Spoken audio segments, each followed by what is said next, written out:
안녕하세요. 서울 근교에 살고 있는 30대 돌싱녀입니다.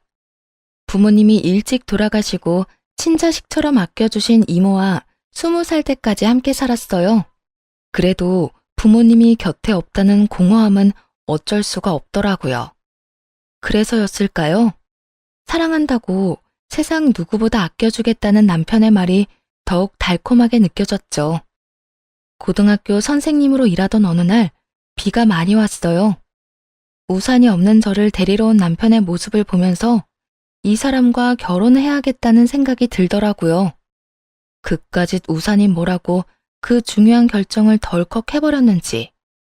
지금 생각해보면 참 한심하기도 하지만 그땐 정말이지 다정스러운 남편을 많이도 사랑했습니다.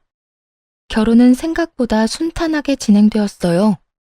시댁에서는 가정을 문제 삼기보다도 선생님이라는 직업에 만족한 듯 했죠. 결혼을 준비하며 단 한 번도 부모님이 계시지 않다는 이유로 홀대받거나 무시를 당하는 일은 없었어요. 그렇게 가족이 생겼고 시댁에 가는 것도 좋더라고요. 새로운 가족이 생겼다는 생각에 말이에요. 특히 어머님이 너무나도 좋았습니다. 시댁에 갈 때마다 그 흔한 시집살이 한 번 없이 늘 따뜻하게 맞이해 주셨거든요. 저희 왔어요. 잘 지내셨어요, 어머님? 보고 싶었어요. 나도 보고 싶었단다. 아가, 잘 지냈니? 얼굴이 왜 이래? 요즘 애들이 힘들게 하니? 아니요. 시험 기간이라 애들 따라 좀 예민해져서 이래요. 이 시기만 지나면 또 괜찮아지니까 걱정하지 마세요. 그나저나 어머님, 지금 저녁 준비하시는 거죠? 제가 뭘 좀 하면 될까요? 아니야. 다 했는걸. 어서 가서 쉬어. 이렇듯 손에 물 한 방울 묻히지 않게 해주는 시모가 있어서 시댁을 방문하는 건 늘 따뜻함 투성이었고 그래서 감사했죠. 그런데 시댁과 가까워질수록 이건 아니다 싶은 것이 자꾸만 생겨나더군요. 그건 바로 시부가 시모를 대하는 태도였어요. 시부는 한마디로 꼰대 가부장적인 사람이었는데 가장이라는 이유로 시모를 부려먹는 것을 넘어 괴롭히는 것에 가깝더라고요. 가만히 앉아 손 하나 까딱하지 않고 물 한 잔도 시모에게 떠오라 시켜먹는 것은 물론 시모의 머리부터 발까지 온갖 태집을 잡곤 했죠. 아주 숨쉬는 것만큼이나 자주 일상적으로요. 어이, 아침에 거울도 안 봤어? 애들도 왔는데 머리 꼬락서니가 그게 뭐야? 왜요? 그렇게 보기 싫어요? 나름 한다고 한 건데요. 나름으론 안 되지. 최선을 다해야 그나마 볼만한 걸 아직도 몰라? 아무리 나이 먹은 할망구라고 해도 좀 꾸미고 살아. 늘 그렇게 우중충한 모습으로 그러고 있으니 내가 집에 있고 싶겠어? 정작 시부 본인은 지난밤 새라도 다녀갔는지 다 뻗친 머리에 옷차림도 민소매 러닝 차림이었고 바지 역시 손에 집은 걸 막 입은 듯한 차림이었는데 말이죠. 그러면서 시모에게는 갖은 핀잔을 해대는 시부를 이해할 수 없었지만 더 이해가 되지 않는 것은 남편이었죠. 남편은 그 상황이 당연하다는 듯 신경도 쓰지 않더라고요. 아무리 이런 상황을 보며 자랐다고는 해도 보통은 엄마에게 불쌍한 마음이 생겨서 더 신경 쓰고 잘해주기 마련 아닌가요? 남편은 그런 마음이라곤 눈꼽만큼도 없는 듯 태연하게 받아들이더라고요. 여보, 당신이라도 어머님께 신경 좀 써드려. 어머님도 여자고 위치가 있는데 내 앞에서 매번 아버님한테 그런 취급 당하시고 얼마나 속상하시겠어. 내가 나서긴 그러니까 당신이 좀 신경 써드렸으면 해. 당신 엄마잖아. 어? 뭐 어떤 취급? 아, 우리 아버지가 말을 세게 해서 그렇지 속은 엄청 여린 분이셔. 그리고 엄마도 내가 나서는 거 별로 안 좋아할걸? 어머님도 엄마이기 전에 여자야. 여자가 남편한테 그런 말, 그런 취급을 당했는데 괜찮을 사람이 어디 있겠어. 아무리 오랜 시간 그렇게 살았다고 해도 그런 취급은 적응이 안 되는 법이야. 그러니까 우리가 더 신경 써드리자, 응? 그렇게 해줄 수 있지? 그래, 알겠어. 우리 엄마는 좋겠네. 며느리가 이렇게 시어머님 생각도 해주고 말이야. 남편의 부탁이 탐탁치 않아 보이긴 했지만 결국 알겠다며 엄마에게 좀 더 다정하게 대해주겠노라 하더라고요. 한동안은 시댁에 갈 때마다 시모에게 말도 살갑게 하고 연락도 더 자주 하는 모습을 보이기도 했고요. 하지만 결국 남편도 시부와 별반 다르지 않은 사람이란 걸 깨닫게 되는 날이 찾아왔어요. 그날은 시모의 생신이었는데 시부는 당연하다는 듯 시모의 생일조차 모르고 있더라고요. 그래서 시부에게 몸이 좋지 않아 검진을 좀 받아야 하는데 보호자가 필요하다는 명분으로 시모를 밖으로 불러내는데 성공했습니다. 어머님, 생신 축하드려요. 오늘 저랑 하루 종일 데이트해요. 제가 맛있는 것도 사드리고 좋은 곳도 모시고 갈게요. 응? 그게 무슨 말이니? 너 오늘 검진해야 해서 병원에 가야 한다고 하지 않았어? 거짓말이었죠. 그렇게 안 하면 아버님이 어머님 못 나가게 할 것 같아서 거짓말했어요. 그러니까 오늘은 집안 걱정은 하지 말고 저랑 데이트해요. 아, 아니다. 그렇게까지 할 필요 없어. 지금이라도 난 집에 가는 게 좋을 것 같아. 제 아내 시모는 손사래를 치며 다시 집으로 돌아가려 하더라고요. 혹시나 시부가 알게 되면 저에게 불호령이라도 떨어질까 걱정하는 것이 분명해 보였어요. 이렇게 착한 시모를 시부는 왜 그렇게나 못살게 구는지 정말 이해가 되지 않더라고요. 그러면서도 이렇게 살고 있는 시모가 너무나도 불쌍해서 그 지옥 같은 시댁으로 돌려보내고 싶지 않았네요. 있는 힘을 다해 시모를 붙잡고 설득하기 시작했어요. 안 돼요. 오늘 어머님이랑 같이 가려고 비싼 돈 주고 식당도 예약하고 영화 예매도 해놓고 마사지 예약도 다 해놓은걸요. 어머님, 지금 가시면 예약금 다 날려야 해요. 아깝지 않으세요? 그렇긴 한데 너한테 미안해서 그렇지. 내 생일이 뭐라고 일도 못하고 돈은 돈대로 쓰고. 에이, 어머님 생신인데 그런 말이 어디 있어요. 당연히 축하받아야 마땅한 날이고 그런 날 함께 할 수 있어서 기쁜걸요? 그리고 저 돈 잘 벌어요, 어머님. 방학이라 일에 지장을 받는 것도 아니고요. 그러니까 오늘은 일단 저랑 놀아요, 어머님. 처음에는 정말 이래도 되나 고민하던 시모는 이내 사춘기 소녀처럼 설렘이 가득한 얼굴로 함께하기 시작했어요. 영화를 보며 깔깔거리며 웃기도 하고 마사지를 받으며 그간 밀렸던 잠을 주무시기도 했고요. 식사를 하실 땐 남이 차려준 밥상을 마음 편하게 먹는 건 시집오고 처음인 것 같다며 이것저것 골고루 맛있게 드시더라고요. 그렇게 데이트를 마치고 마지막으로 선물을 드렸죠. 아가, 이건 또 뭐니? 목걸이에요. 보니까 어머님 목이 허전해서 하나 준비했어요. 어떠세요? 마음에 드세요? 그럼 너무 마음에 들어. 그런데 이거 비싼 거 아니니? 오늘 하루 종일 돈을 이렇게나 많이 써서 어떻게 하니? 시몬은 목걸이를 제대로 받지도 못하고 우물쭈물하고 있더라고요. 이렇게 비싼 것을 받아도 되나 고민하는 것이 눈에 훤히 보였어요. 어머님, 이런 대우도 그렇고 이 정도 선물 역시 당연히 받으셔도 돼요. 제가 하루가 멀다고 이런 데 모시고 오는 것도 아니고 매일같이 이런 선물 사다 드리는 것도 아니잖아요. 그러니까 걱정 그만하시고 받으세요. 저 돈 꽤 번다니까요. 이 정도 쓴다고 해서 큰일 안 나요. 그렇게 시모의 손에 목걸이를 꼭 쥐어드렸고 결국 시모의 눈에선 눈물이 왈칵 쏟아지더군요. 이까짓 게 다 뭐라고 어린아이처럼 우는 시모를 보는데 참 마음이 좋지 않았네요. 다은아, 정말 고맙다 고마워.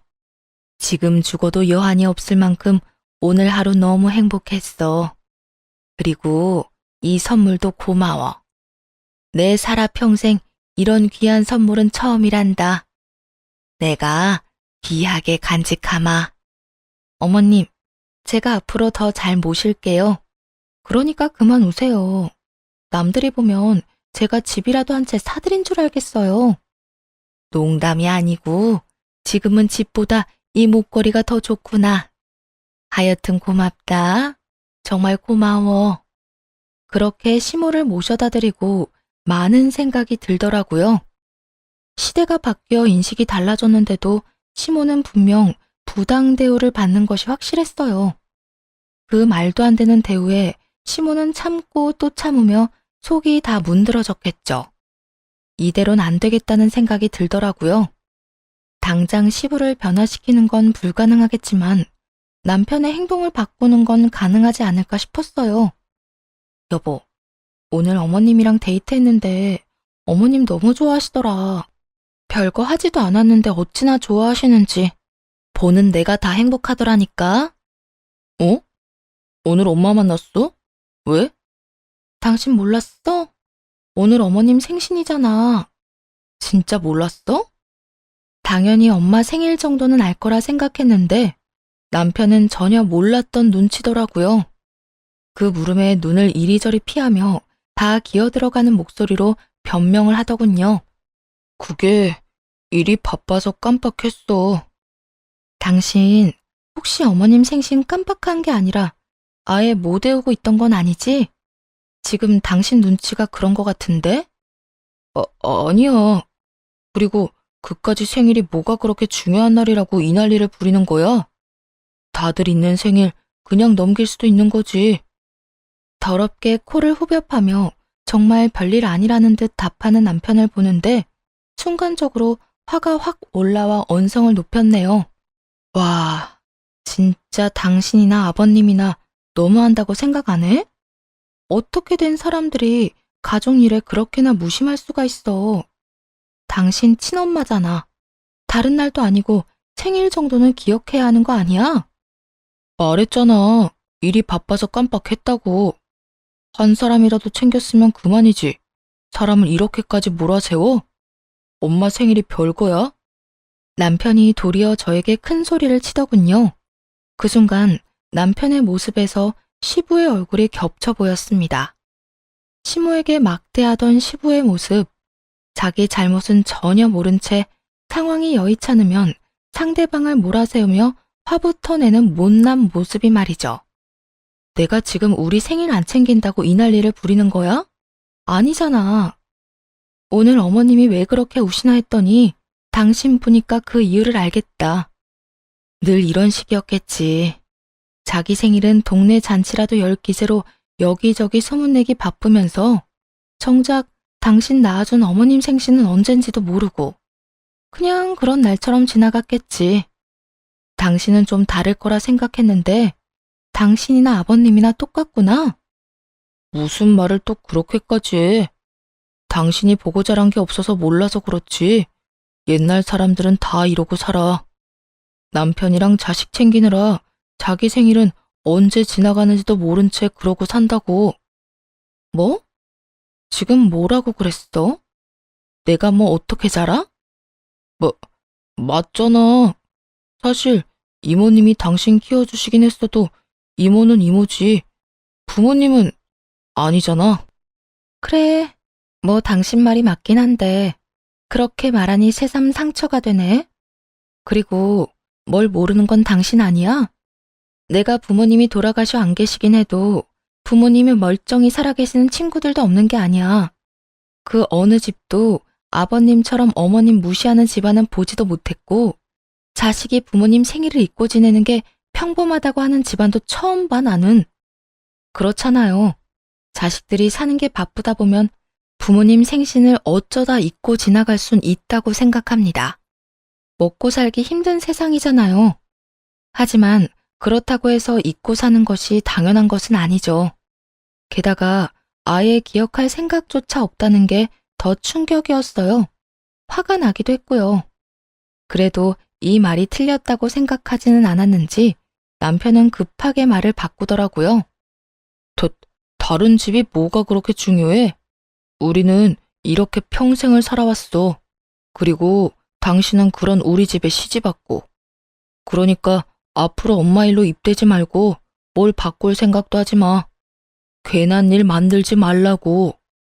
그러니까 당신 말은 앞으로도 전혀 변할 마음조차 없다는 거네? 변할 이유가 없는데 내가 왜 변해야 해? 그리고 막말로 당신도 시어머니랑 거리 두고 지내면 편하잖아.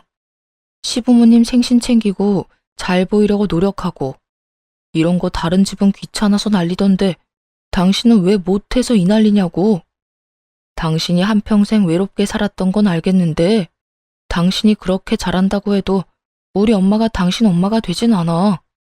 그러니까 쓸데없는 짓 그만해. 남편의 말이 틀린 건 아니었지만 아픈 곳을 아무렇지도 않게 콕콕 찔러대는 모습이 참 밉더라고요. 변하려는 의지가 전혀 없는 모습이 실망스럽기도 했고요. 덕분에 내가 오늘 많은 걸 알게 됐네. 내가 시집온 집안이 어떤 집안인지, 그리고 당신 본 모습이 뭔지까지. 그런데 있잖아. 나 한평생 외롭게 살진 않았어. 가끔 공허한 마음이 들었던 건 사실이지만 당신이 생각하는 것처럼 외롭고 불쌍하게 자라진 않았다고. 우리 이모가 충분히 큰 사랑 줬고 이모부가 다른 아빠들보다 더 딸바보처럼 날 대해줬어. 그러니까 앞으로 그딴 말 함부로 하지 마. 나 진짜 기분 나쁘니까. 그래, 그건 내가 실수했어. 그런데 그 전에 한 말은 무슨 뜻인데? 우리 집안이 어떤 집안이고 내 본 모습이 없던데? 정말 몰라서 묻는 건 아니지? 잘 생각해봐. 나보단 당신이 더 잘할 것 같은데? 남편은 찔리긴 했는지 언성을 높이며 화를 내더라고요. 당신, 지금 우리 집이랑 나 돌려가는 거지? 그런 거지? 난 그런 말은 안 했던 것 같은데 찔리는가 봐? 다행이다. 그 정도 양심은 있네. 그러면 혼자 생각 잘해봐. 난 피곤해서 들어가서 좀 쉴 테니까. 그대로 방으로 들어온 후 처음으로 이혼에 대해 진지하게 생각하게 됐습니다. 당장이라도 이혼해버릴까 싶었지만 쉽게 내릴 결정이 아니었기에 진지하게 고민하고 또 고민했죠. 하지만 이런 고민이 헛짓거리가 될 만큼 이혼해야 할 만한 이유들이 자꾸 생겨나더라고요. 남편과 한바탕 하고 난 후 남편 놈이 시댁에다 뭐라고 말을 했는지 본격적인 시부의 시집살이가 시작되었습니다. 들어보니 네 시어머니한테 너무하다고 내 아들한테 그렇게 뭐라고 했다고 하던데, 그렇게 네 시모가 걱정이면 앞으로 네가 내 수발을 들면 되겠구나. 이 말과 함께 시작된 시집살이는 정말 더럽고 치사하더라고요. 음식 간이 안 맞는다며 반찬 투정을 하는 것을 시작으로 하루가 멀다 하고 연락해서 괜한 트집을 잡기 일쑤였죠. 말문이 막히면 일단 호통부터 치는 것도 물론이었고 갖가지 방법으로 괴롭혔어요. 그렇지 않아도 이혼하고 싶은 마음이었는데 아주 기름을 붓는 행위였죠. 하지만 이건 아무것도 아니었네요. 이혼을 결심한 결정적인 사건이 따로 있었으니까요. 그날은 학교에 있는데 시부에게 전화가 왔습니다. 다급한 목소리로 빨리 집으로 좀 오라는 거예요. 그런데 그렇게 급하게 찾는 이유가 정말 가관도 아니더군요. 오늘도 집에 좀 오거라. 내가 기관지가 좋지 않아서 이불 빨래를 자주 해야 하는데 네가 네 시어머니 고생하는 것이 싫다고 하니 어쩌겠느냐. 네가 와서 해야지. 무슨 시댁 전용 한여쯤이라고 생각하는 건지 부려먹는 것에 주저함이 조금 더 없는 목소리더군요. 오늘 못 가요. 일이 좀 있어서요. 그러면 내 이불 빨래는 어쩌란 말이야? 늦더라도 와서 빨래는 하고 가거라. 정 힘들면 우리 집에서 자고 내일 아침도 차려주면 되겠구나. 누굴 정말 호구로 보는 것도 아니고 기가 차더군요. 이때까진 시모 때문에 참고 넘어갔지만 더는 참을 수 없다는 생각이 들었어요. 정 급하면 이불 빨래할 사람 보내드릴게요. 남자로 보내드릴 텐데 여자보다 힘도 잘 쓰고 일 시키기도 훨씬 편할 거예요. 그래? 그러면 일단 한번 보내보거라. 일당은 네가 주는 거지? 일단 걱정은 말고 시킬 거 있으면 다 시키세요. 그래, 알겠다. 더 우겨봤자 소용도 없을 것 같으니 차라리 돈을 쓰게 하는 것이 더 이롭다고 판단했는지 시부는 제안을 흔쾌히 받아들이더군요. 시부와 약속한 대로 시댁으로 남자를 보내주었고 그날 저녁 화가 잔뜩 난 시부의 전화가 왔네요. 너 지금 이게 뭐 하는 짓이야? 보내준다던 일할 남자가 내 아들이었던 게야? 감히 어떻게 이딴 짓거리를 해? 네, 맞습니다. 숨 쉬는 값도 못하고 사는 남편놈을 시댁으로 보낸 거죠. 그리고 시부는 생각지도 못한 상황에 길길이 날뛰었고요. 약이 단단히 오른 시부의 목소리를 듣는데 통쾌한 기분마저 들더라고요. 아버님은 중요한 일이라고 하고 저는 도저히 갈 수가 없으니 어쩌겠어요. 아범이라도 보내 급한 일부터 처리해야 하지 않겠어요? 아범이 생각보다 일을 잘할 수도 있으니까 한번 시켜나 보세요. 아무래도 저보다 힘은 좋지 않겠어요? 너 당장 집으로 오거라 당장. 만약 네가 안 오면 네가 그렇게 걱정하는 네 시엄이 가만두지 않을 테니 당장 뛰어와. 시부는 시모를 들먹이며 집으로 불렀고 하는 수 없이 시댁으로 갔습니다. 시댁에 도착하니 이불이 산더미처럼 쌓여 있었어요. 시모는 안절부절 못하고 있었고 남편놈은 시부 옆에 딱 붙어 앉아 얄밉게 굴고 있었죠. 그렇게 서 있지 말고 얼른 빨래부터 하거라. 빨래 다 하거든 밥도 차려야 하니 서둘러.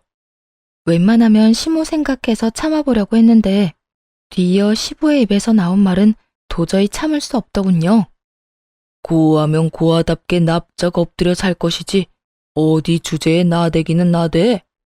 내가 앞으로 너 제대로 교육해서 찍소리도 못하고 살게 해줄 테니 각오해. 그러니까 너 앞으로 잔머리 쓰지 말고 아버지 말 잘 듣고 살아. 오늘도 봐라. 괜히 잔머리 쓰다가 너만 이 고생하는 거. 남편과 시부가 내뱉는 말에 눈이 확 돌아가는 기분이더군요. 남편이 시부의 편을 들어 거들 땐 더는 참으려야 참을 수가 없었어요. 바닥에 놓인 이불을 집어들고 시부와 남편의 얼굴에 던져버렸네요. 두 사람은 깜짝 놀라며 화를 냈지만 아랑곳하지 않고 두 사람에게 단호하게 말했어요.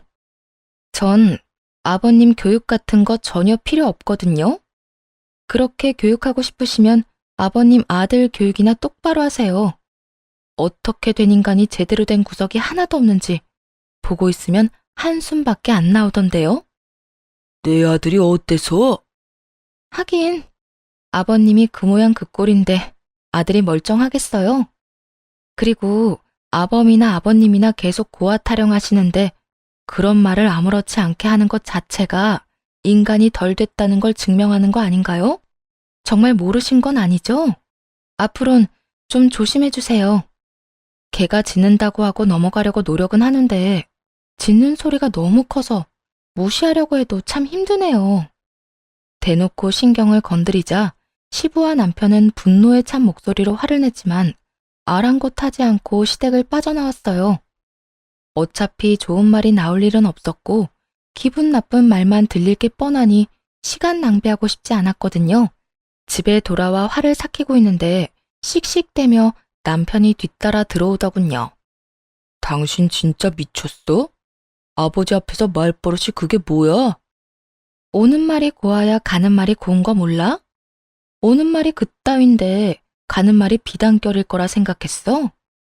꿈도 야무지다 진짜. 아무리 그래도 개 짖는 소리는 아니지. 어떻게 그런 말 할 수가 있어? 그러는 당신 아버지는 고아가 뭐고 어쩌고 저쩌고 해? 저번에 당신도 나한테 비슷한 말 했잖아. 아버님도 할 말 없으니까 남의 아픈 상처나 쿡쿡 찌르잖아. 어쩌면 그렇게나 똑같아? 닮을 게 없어서 그딴 것만 닮냐고. 당신도 나한테 실망했겠지만 나도 당신한테 실망했어. 그러니까 더는 말 그만 섞자. 계속 말해봤자 그건 대화가 아니라 싸움만 될 거고 난 말귀 안 통하는 사람한테 괜히 힘 빼고 싶지도 않아. 당신이 이따위로 구니까 아버지가 당신을 싫어하는 거야. 꼭 다 이겨먹으려고 하고 한마디 하면 10마디 100마디 하니까 그냥 고분고분 말 잘 들으면 좋잖아. 대답만 잘해도 절반은 먹고 들어간다는 거 몰라? 내가 왜 그래야 하는데? 그래야 한다는 법이라도 있어? 당신이 원하는 와이프가 어떤 사람인지 모르겠지만 난 그런 와이프 될 자신 없어. 그러니까 나한테 바라지도 마. 알겠어? 남편은 더는 말하기 싫다는 듯 한숨을 푹 쉬고 고개를 내젓더니 시부가 전화라는 기쁘기 그지없는 소식을 이야기하기 시작했어요. 내가 너랑 무슨 말을 하겠냐. 이렇게 말이 안 통하는데. 하여튼 아버지가 앞으로 우리 집에 오지도 말래. 꼴도 보기 싫다고. 고맙다고 전해줘. 그렇지 않아도 앞으로 또 부를까봐 시비 걸리면 어쩌나 했는데 이렇게 먼저 나서서 오지 말라고 해주시니 동네 잔치라도 열고 싶네. 남편은 시댁에 못 가는 게 무슨 벌이라도 되는 양 말했지만 얼마나 멍청한 생각인지 모르겠네요. 저야말로 시댁에 절대로 가고 싶지 않았는데 먼저 오지 말라고 해주시니 진심으로 고마울 따름이었죠. 그 후 남편과의 사이는 파국을 맞았고 이혼을 결심하게 되었어요. 그러는 와중에도 시모가 걱정되더군요. 분명 시부에게 더 부당한 대우를 당하며 괴롭힘을 당할 것이 뻔했으니까요. 하지만 해줄 수 있는 게 없다는 게 참 안타까웠네요. 그래서 시간이 날 때마다 시모에게 연락을 하거나 따로 만나 시간을 보냈습니다. 그때마다 시모는 시부의 눈치를 살피곤 했지만 그 시간만큼은 정말 즐겁고 기다려진다고 하시더라고요. 어린 아이처럼 행복해 하시는 시모에게 차마 이혼 이야기를 꺼내지는 못하겠더라고요. 그러던 어느 날 시부에게서 뜻밖의 연락이 왔습니다. 너 지금 어디냐? 바뀐데 무슨 일이세요? 잘 됐구나. 밖에 있는 김에 집에 좀 급히 오거라. 여기 널 보고 싶어하는 손님이 와 있으니 지금 당장 서둘러 와. 전화할 말을 마친 시부는 대답할 틈도 없이 전화를 끊어버리더군요. 기다리는 손님이 있든 말든 그냥 가지 말까 생각도 했지만 묘하게 가야 할 것 같은 기분이 들었어요. 그래서 시댁으로 갔고 그곳에서 차마 두 눈 뜨고 볼 수 없는 광경을 마주하게 되었습니다. 이리 와서 인사하거라. 앞으로 나랑 같이 살 사람이다. 정리하자면 둘째 어머님 정도가 되겠구나.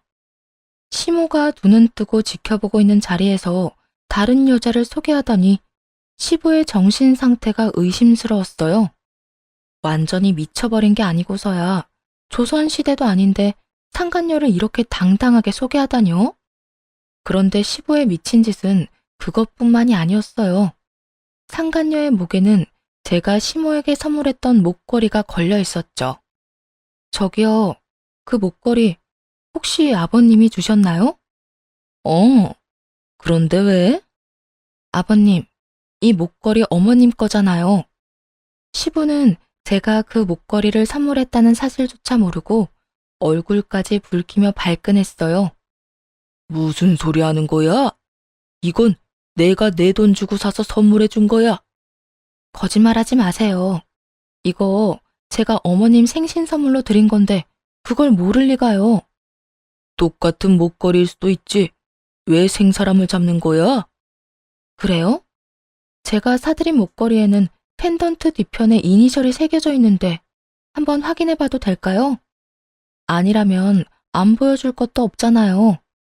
상간녀도 진실이 궁금했는지 펜던트 뒤를 확인하더군요. 이내 진실을 알게 되고도 상간녀는 팔짱을 끼고 이러더라고요. 그래서 지금 그걸 다시 내놓으란 거야, 뭐야? 잘 알고 계시네요. 내놓으세요. 그쪽 거 아니거든요. 그딴 저렴한 목에 걸리라고 몇 날 며칠 고민해서 산 목걸이가 아니라고요. 이 집 며느리가 되바라졌단 이야긴 들었는데 이 정도일 줄은 몰랐네. 이봐요, 며느리. 뭘 몰라서 이렇게 까부나 본데 원래 조강지처보다 첩 시집살이가 더 무서운 법이에요. 앞으로 편하게 시댁살이 하려면 줄 제대로 서요.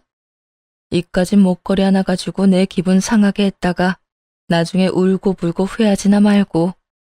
여자는 여전히 당당한 태도를 유지하며 겁박하더라고요. 고작 그런 말들로 저를 겁먹일 수 있다고 생각한 게 참 가소로웠지만요. 거기에다 뭐가 그리 자랑스러운지 스스로를 처비라칭하며 말하는 꼴이 웃길 따름이었죠. 후회요? 절대 후회 같은 건 안 할 것 같으니 내놓으세요. 이까지 목걸이 주면 그만인 건데 이거 어쩌지? 며느리가 이따위로 나오니 더 주기 싫은데. 그래요? 그러면 제가 직접 가지고 오면 되죠 뭐. 여전히 당당하게 서 있는 상간녀에게 다가가 목걸이를 잡아 뜯어버렸어요. 상간녀는 악 소리를 내며 목을 감싸지더라고요. 갑작스럽고도 거친 행동에 남편과 시부 그리고 자포자기한 채 바닥만 보던 시모까지 화들짝 놀라더군요. 너 지금 이게 뭐 하는 짓이야? 내 말 못 들었어? 앞으로 네 두 번째 시어머니가 될 사람이라고 했거늘 어떻게 이딴 식으로 구는 게야? 얼른 사과하거라, 얼른!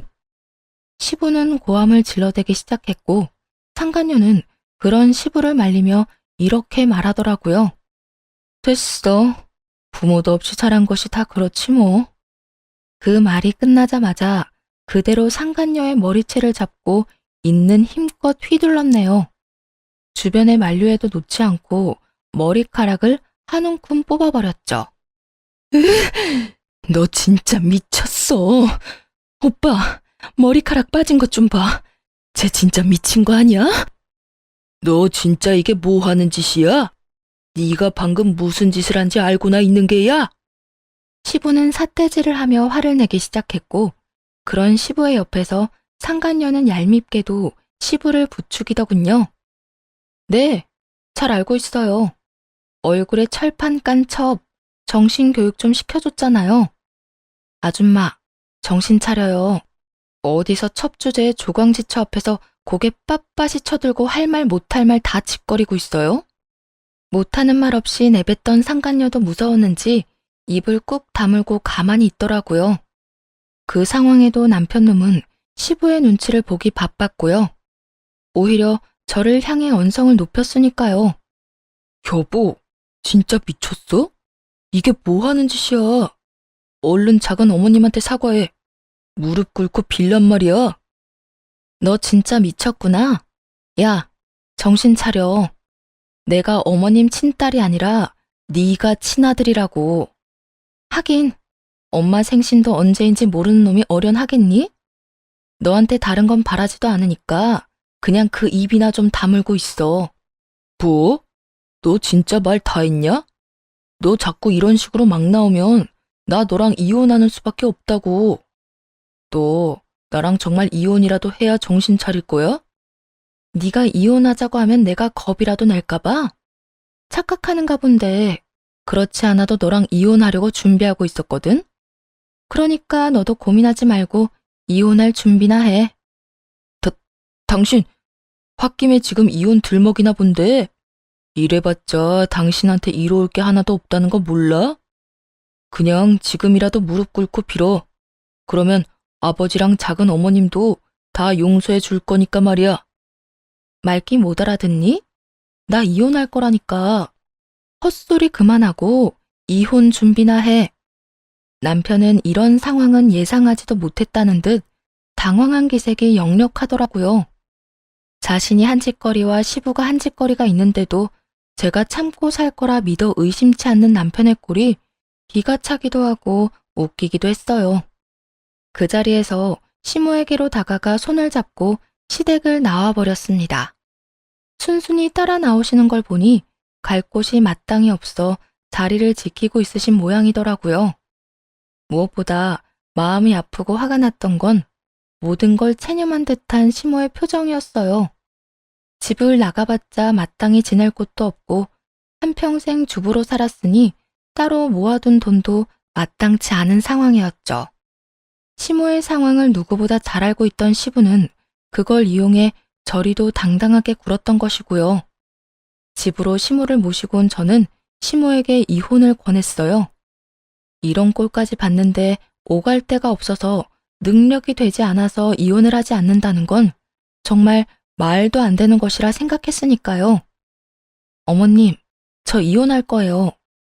어머님도 이혼 생각해 보시는 건 어때요? 내가?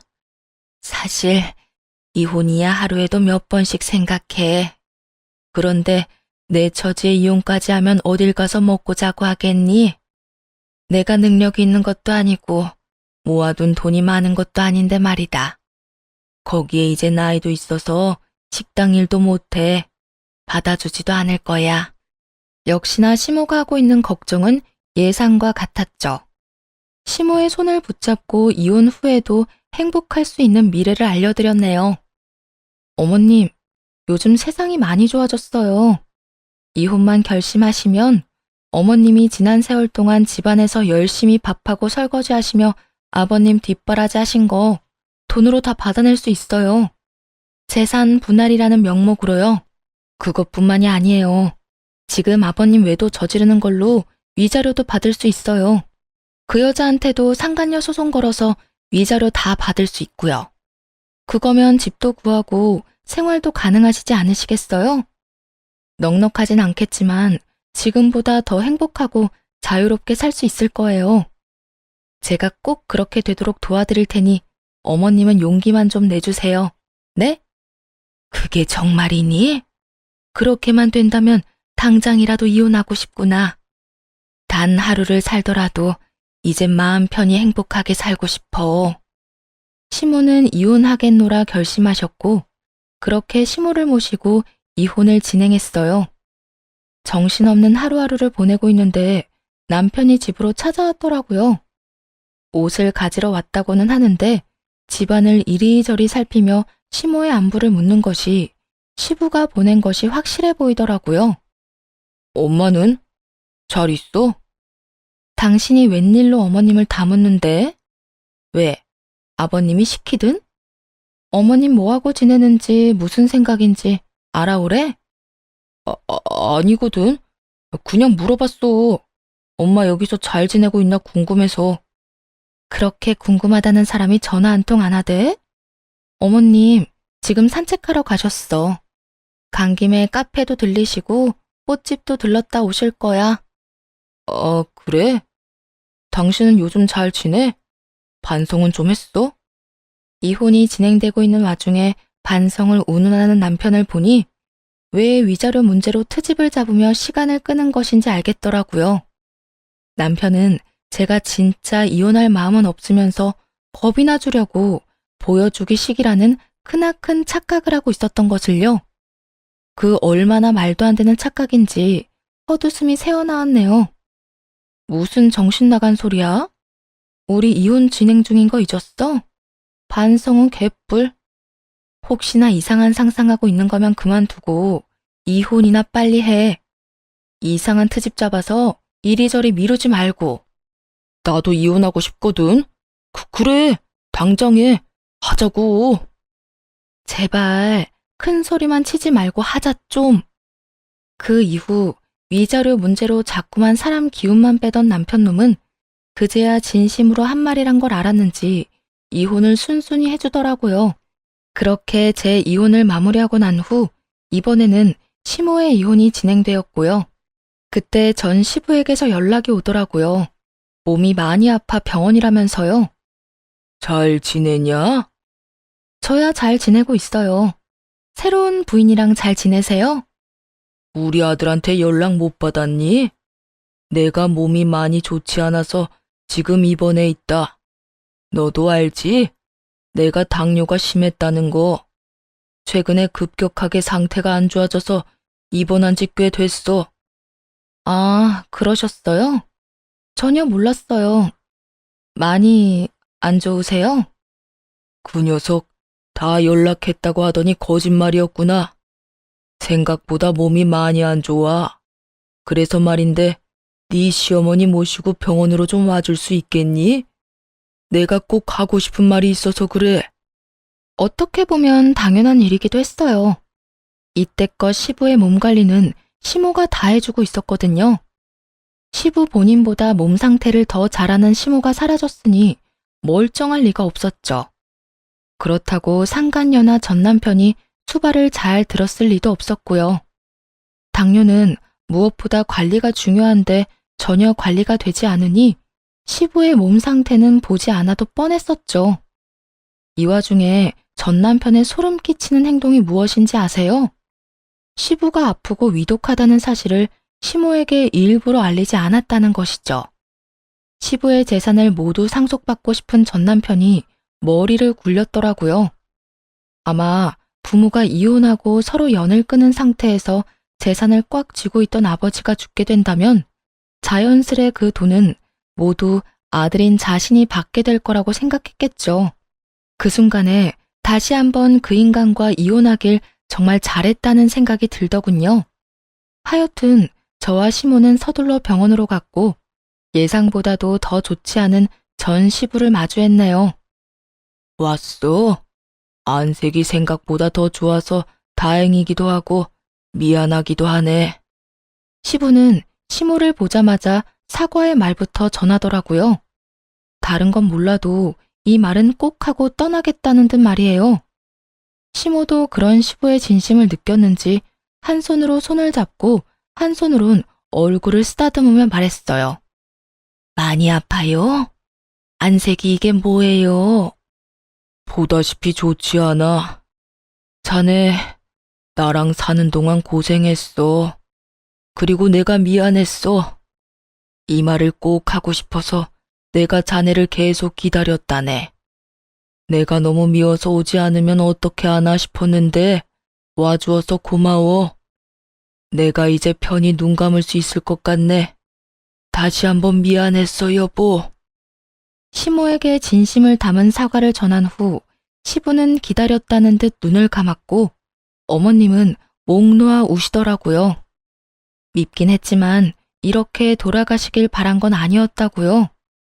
시부가 돌아가시고 안 사실인데 시부는 몸이 아프기 시작할 무렵부터 반성을 많이 한 모양이었어요. 시모가 떠난 후 괜찮았던 합병증들이 생기기 시작하고 심혈관계 질환도 급격하게 나빠졌으니 전처 생각이 절로 나며 자신이 심했다 싶었던 것이었죠.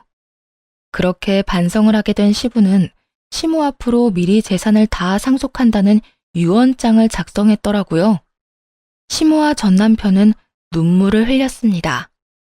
어머님은 화해의 눈물을, 전 남편은 재산을 가지지 못해 분통을 터뜨리는 상반된 의미였죠. 이럴 순 없어. 이럴 순 없다고. 어떻게 내 앞으로 한 푼도 안 남기고 아버지 버리고 도망간 엄마한테만 돈을 남길 수가 있냐고. 유언장 내용을 안 전 남편은 장례식장인 것도 잊었는지 행패를 부리기 시작하더군요.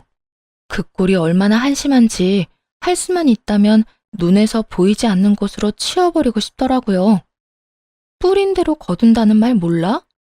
그러게 재산을 물려받고 싶었으면 아버님이 그렇게 되기 전에 약이라도 좀 챙겨드리지 그랬어. 너나 그 여자나 그 속이 오죽 훤히 보였으면 잘못이란 모르던 아버님이 눈물까지 쏟으며 반성이란 걸 다 하셨을까. 당신은 그걸 보면서도 전혀 느끼는 바가 없지? 느끼기는 개뿔. 내가 뭘 그렇게까지 잘못했는데? 난 말이야, 당신한테 우리 아버지처럼 군 적 단 한 번도 없다고. 그건 당신 생각이고. 아, 제발 좀 그만하자. 여기 당신 아버지 장례식장이야. 가시는 길 잘 보내드려도 모자랄 판국에 꼭 여기에서까지 이 난리를 부려야겠어? 이 말에 전 남편은 더욱 발악을 하며 시모를 향해 고함을 질러대기 시작했어요. 내가 오죽하면 장례식장에서 이러겠냐? 엄마, 그 재산 혼자 다 꿀꺽할 건 아니지? 나 엄마 하나밖에 없는 자식이야. 나한테도 좀 달라고. 나 지금 아버지한테 상속받는다고 회사도 그만두고 이 사람한테 위자료도 많이 줘서 진짜 땡전 한 푼 없다고. 엄마가 나한테 절반만 주면 내가 그 아줌마도 엄마 못 괴롭히게 해줄게. 그 아줌마도 병수발 다 들었더니 땡전 한 푼 못 받았다고 난리가 났다고. 낙동강 오리알 신세가 되어버린 전 남편과 상간녀는 그야말로 약이 단단히 오른 상태더라고요. 전 남편은 그런 상황을 역이용해서 어머님에게 재산 뜯어갈 생각에 열심히 설득하기 시작했죠. 아마 예전에 자포자기한 채 무기력하던 시모였다면 이까짓 재산 있어서 뭐 하겠냐고 하며 전 남편이 원하는 대로 해줬을지도 몰라요. 하지만 어머님은 변했고 마음마저 단단해진 상태였습니다. 넌 아직도 이 엄마가 많이 우스운 모양이구나. 그딴 말로 그 큰 돈을 뜯어갈 생각을 하는 걸 보니 난 너한테 한 푼도 줄 생각 없으니 그런 줄 알아. 엄마, 왜 이래? 나 엄마 아들이야. 엄마의 하나뿐인 아들. 그런 내가 돈 때문에 힘들다는데 이런 식으로 나올 거야? 너 말 한 번 잘했구나. 네 말대로 내 하나뿐인 아들인 네가 이때까지 내 생일 한 번을 챙겨준 적이 있니? 말 한 번 다정하게 건넨 적이 있니? 그저 네 아버지 따라서 날 무시하기 바빴으면서 이제 와서 아들 생색을 해? 꿈도 꾸지 마. 난 이제 너 같은 아들은 없는 셈 치고 살 테니까. 멍청한 전 남편은 그제야 달라진 모습이 눈에 들어온 듯 하더라고요. 몸도 마음도 더 단단해지고 강해진 모습이요. 그리곤 이때까지 했던 방법은 통하지 않는다는 것을 깨달은 것인지 무릎을 꿇고 빌기 시작했어요. 엄마, 내가 정말 잘못했어. 난 그저 아버지가 너무 무서워서 그랬어. 엄마도 잘 알잖아. 우리 아버지 쉽지 않은 사람이었단 걸. 엄마한테도 그렇게까지 모질게 굴었는데 자식이라고 달랐겠어? 나도 많이 당하고 살았다고. 그러니까 나 불쌍하게 여기고 한 번만 봐줘, 응? 시모는 전 남편의 말이 끝나자마자 코웃음을 쳐버리더군요. 그리곤 열과 성을 다해 불쌍한 척하는 남편을 내려다보며 이렇게 말했어요. 늦었어. 네가 진짜 나한테 미안한 마음이 조금이라도 있었다면 네 아버지가 그렇게 되기 전에 나한테 안부 전화라도 한 통 했었어야지. 그땐 내가 하는 전화도 제대로 받지 않아 놓고선 이제 와서 이러는 거 너무 속이 훤하게 보인다고 생각하지 않니? 다 필요 없으니 얼른 가거라. 다신 찾아오지도 말고. 시모는 전 남편을 장례식장에서 내쫓아버렸고 장례가 끝나자마자 연락처도 차단을 해버리고 집도 옮겨버려 더는 마주할 일이 없었어요. 그러게 진작 제 말을 듣고 시모에게 다정하게 굴었다면 돈 때문에 그렇게까지 고생할 일은 없었을 텐데 뿌린 대로 잘 거둔 것이라 생각했네요. 모든 상황이 정리되고 난 후 저에겐 엄마가 생겼습니다. 다들 예상하다시피 어머님과 함께 지내며 서로를 의지해서 엄마와 딸처럼 살고 있답니다. 사실 전화를 차단한 후로도 여러 방법으로 전 남편에게 연락이 오곤 했어요. 하지만 엄마는 전혀 받아줄 생각이 없다고 하더라고요. 워낙 엄마에게 지은 죄가 많으니 당연한 결과이기도 했죠. 그러면서도 엄마는 저에게 이런 말씀을 하시더라고요.